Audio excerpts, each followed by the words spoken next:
You're listening to the Weekend Sport Podcast with Jason Pine from News Talk ZB. News Talk ZB, the Premier Hockey League is New Zealand's new elite domestic field hockey competition.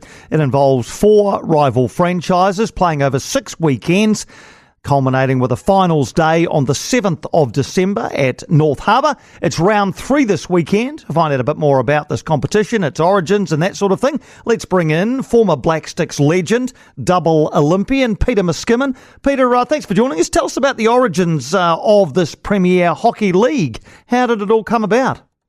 Yeah, hi, how are you? Hey, thanks very much for the opportunity. Yes, it's hugely exciting for the hockey community. We've been a bit barren of top-flight elite hockey, provincial hockey in New Zealand for quite some time. So this is really a play from New Zealand Hockey to create more product and more content for New Zealand hockey fans to see and experience. And it's really all about strengthening the pathway and opportunities for aspiring young players on their pathway towards the Black Sticks and beyond. So it's a redesign. It's 4 franchises, one from the South Island called the Alpiners, one from the lower North Island, which is the Falcons. There's one through the middle, which is the Mavericks, and then there is the Tridents, which takes in all of Auckland and Northland. So they're the 4 franchises, and they're doing battle right now in the inaugural PHL. How were the squads selected for each of the franchises, Peter? Yeah, most of the players self-determined their province of origin or where they grew up. And the old story, it's mate on mate. So a lot of them want to go back and play for those that, where they came from and where they originated from. Equally, it's created a real opportunity. I know in the likes of the South Island, it brings all the guys from Otago and Canterbury together that normally would battle it away. They're on the same roster, same team. It's very much the same as elsewhere in the Falcons. It's bringing the Wellington, the Manawatu, and the Hawke's Bay together in a really unique way. And that's quite novel. And actually, all the players are very excited about playing together when typically they've fought each other on the field. Now, one of the unique features of the Premier Hockey League is the private ownership component to it. Can you unpack that a little bit for us? Yeah, I think this is all, obviously, most sports have gone down a pathway of looking at local ownership and a local investment in that pathway and in the future. So Hockey New Zealand has gone down that route as well, so created 4 franchises. So 4 locally owned clubs, if you like, have been created. The Alpiners, the Falcons, the Mavericks, and the Tridents. They're all uniquely owned, privately owned. That's got philanthropic investment in it. It's got commercial investment. So each of those franchises has to pull together quite a significant amount of dollars to make the PHL work this year. The really significant thing is the players have all agreed not to be paid. And that's significant. Otherwise, we would never have been able to get the league up and going. And so that's their contribution and to this league. And all of the players wanted this league. That was one of the highest priority of all the Black Sticks coming out was a top flight league. So those 4 franchises have now been created. And they are busily developing, their financial models and getting local investment in to support the talent in the area. All right. So we've had 2 rounds already, Peter. Who's making the, I guess you'd call it the early running in the men's and women's competitions? Yeah, well, if I take the men's to start with, the Alpiners, the South Island team, they boast about 12 or more Black Sticks, current Black Sticks players in it. They're very, very strong at the moment. They've had 2 wins so far, so they're topping the pool. And the other 3 teams are all sitting on 2 points. So Alpiners have 8, and Tridents, Mavericks, and Falcons all have 2, where they're all effectively drawing and cutting each other's throats, if you like, and that's allowed the Alpiners to jump ahead. In the women's, it's a little bit tighter. The Falcons are on 6 points. They've had a win and a draw, and on that draw there is a shootout at the end of that, and they've won that shootout, which gives them an extra point. So they're 1 point ahead of the Tridents from Auckland and Northland, and 2 points for the Alpiners and 1 for the Mavericks. So a lot to play for this weekend as shaping forward to the finals weekend, which one plays 2, and both men and women vying out for the title, the PHL title. As far as the scoring system is concerned, Peter, I understand there's a slight innovation as far as that's concerned as well. Can you tell us about that? Yeah, this is all about making it more exciting for fans who come along. What Hockey New Zealand has done is adopted a experimental rule which Australia have been playing with, which is when you score a field goal, you get the opportunity to take a penalty shootout for an extra point.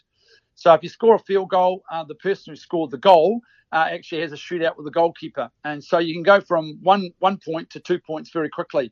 So that dramatically changes the nature of the game. It slightly emphasises field goals over corners. So corner is only worth 1 goal, but you can double up with a field goal with 2. So the game changes, the mood of the game changes very quickly if you can get a field goal and a shootout point. You can catch up to the opposition very quickly if you're behind. You've mentioned it a couple of times, Peter, but how much do you expect this competition will help our national teams, our men's and women's Black Sticks? Well, I think it's twofold. One, it does create a pathway. It does show young kids as they're coming up what they need to do and where they need to go. If you want to make the pathway to the Black Sticks, you definitely need to have a strong showing in one of these PHL teams. So these are our best players right through the country. They're seeded with some international players. There will be more international players coming in over time. Hopefully opening up to more in Asia. Players coming in and providing a link into Asia as well. So there's great ambition in terms of the roster of those teams. But what the players are saying is they definitely want higher quality domestic elite competition in New Zealand, and this will provide it. But equally, it provides all the fans and all the young kids the opportunity of seeing their heroes playing. They just don't get enough of them. Many of our men and women are now playing offshore in Europe. And this is an opportunity for them to come home in a window that works for their contracting in Europe, allows them to come home and play. And so we're getting to see all of these top players battling it out, and the young kids are absolutely loving it. Absolutely. And the vision, Peter, moving forward, I know we've only just started, but you talked about ambition. Is the vision moving forward to have more teams, a longer season? What have you has that been discussed at all? Yeah, well, the opportunity here is we have a free-to-air deal with TVNZ Plus, which really means that the games can be experienced and seen by more fans and more people, which is great. I think the whole financial viability is the critical issue here. Substantial investment from the hockey community already coming in, so that will depending on that will dictate how much the competition can expand. But I think for the next 3 or 4 years that will be the 4.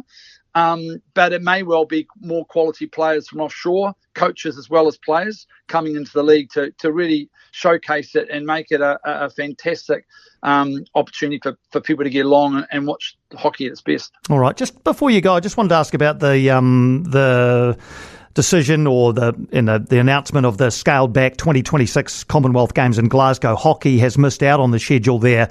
I know that there's great hope that it'll return in 2030. How much of a blow, though, is it to the sport here to miss out on the schedule for Glasgow? Well, it wasn't unsurprising. I think we, like a number of other sports, could see the writing on the wall. I mean, it was fantastic that Scotland has picked up the thread of the Commonwealth Games after what happened in Victoria and Melbourne. And it's just wonderful for athletes to have a Commonwealth Games, even though it's scaled down. I don't think the Commonwealth Federation see the Commonwealth Games being a cut-down version. It certainly sees it as a different version going forward. So like all other sports that are not on the program for Glasgow, there is an opportunity of coming back in later years. But it is a bit of a blow. It is a window of opportunity that players are available. So there are conversations going on now around the world around maybe having a Commonwealth tournament or a tournament with Commonwealth countries in it, to provide the opportunity for those hockey players who typically would be at a Commonwealth Games to have that same sort of competition, be it at a sport-specific tournament rather than a multi-sporting event like the Commonwealth Games. All right, we'll look forward to more progress there. In the meantime, the Premier Hockey League will let our listeners know in a second where they can watch the action across this weekend and beyond. Peter, really appreciate you taking the time to fill us in. Great one. Thank you very much for the time. No, thank you for yours, Peter. Peter Miskimmin there, former Blackstick, double Olympian and a driving force still in the game of hockey around our country. Yeah, so the Premier Hockey League, we're into round 3. Matches today at the National Hockey Stadium in Wellington. In fact, they're already underway. The Falcons and Alpiners, that's two of the teams. There are games between the men's and women's sides. And then tomorrow, the Mavericks and the Tridents at Blake Park in Tauranga, with games starting at 1 o'clock tomorrow afternoon. All of the fixtures and other information you want to find is on their website, premierhockeyleague.co.nz. For more from Weekend Sport with Jason Pine, listen live to News Talk ZB weekends from midday or follow the podcast on iHeartRadio.